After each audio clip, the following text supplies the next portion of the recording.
পাকিস্তানকে উড়িয়ে দিয়ে ঈদ উল ফিতরের ছুটিতে যাচ্ছেন টাইগাররা। পাকিস্তানকে হারানোর এই ভালো লাগা সঙ্গী হবে ঈদ উৎসবে। অবশ্য এই উল্লাসে বেশি দিন বুঁদ থাকার উপায় নেই। আগামী মাসেই বাংলাদেশে আসছে নিউজিল্যান্ড ক্রিকেট দল। 3 সপ্তাহের সফরে আগামী 13 এপ্রিল ঢাকায় আসবে নিউজিল্যান্ড ক্রিকেট টিম। শুধু সীমিত ওভারের সিরিজের এই সফরে 3টি করে ওয়ানডে ও টি20 খেলবে কিউইরা। ওয়ানডে বিশ্বকাপের আগে এই সিরিজটি বাংলাদেশের জন্য বেশ গুরুত্বপূর্ণ।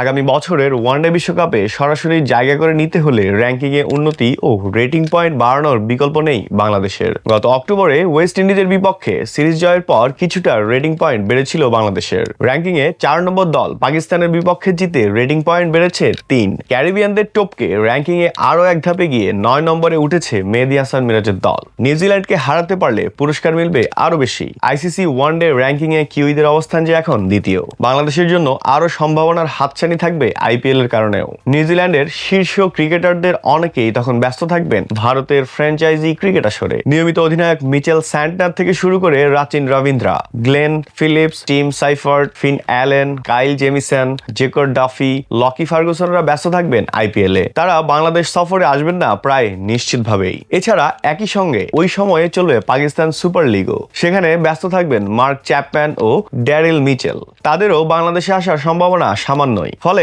বাংলাদেশের সামনে র্যাঙ্কিং এ অবস্থান মজবুত করার দারুণ একটি সুযোগ রয়েছে। পাকিস্তানের বিপক্ষে 2-1 ব্যবধানে ওয়ানডে সিরিজ জয়ের পর ম্যাচ শেষে বাংলাদেশ অধিনায়ক মিরাজ বলেন, আমাদের লক্ষ্য রাখতে হবে পয়েন্ট খুবই গুরুত্বপূর্ণ। প্রত্যেকটি পয়েন্ট আমাদের জন্য অনেক অনেক গুরুত্বপূর্ণ। আমাদের মাথায় রাখতে হবে যে 2027 বিশ্বকাপে আমাদের কোয়ালিফাই করতে হবে। এজন্য প্রত্যেকটা সিরিজ, প্রত্যেকটা ম্যাচ আমাদের জন্য অনেক জরুরি। আমরা ওভাবেই চিন্তা করব যে কিভাবে আমরা সিরিজ জিততে পারি, ম্যাচ জিততে পারি। নিউজিল্যান্ডের বিপক্ষে ওয়ানডে সিরিজের ম্যাচ 3টি হবে আগামী 17, 20 এবং 23 এপ্রিল। এরপর টি20 সিরিজের ম্যাচগুলি যথাক্রমে 27, 29 এপ্রিল এবং 2 মে অনুষ্ঠিত হবে। তবে সিরিজের তারিখ ঘোষণা হলেও ভেন্যু এখনো আনুষ্ঠানিকভাবে জানায়নি বিসিবির এক সূত্র জানায় ওয়ানডে সিরিজটি হবে মিরপুরে, টি20 হবে চট্টগ্রামে।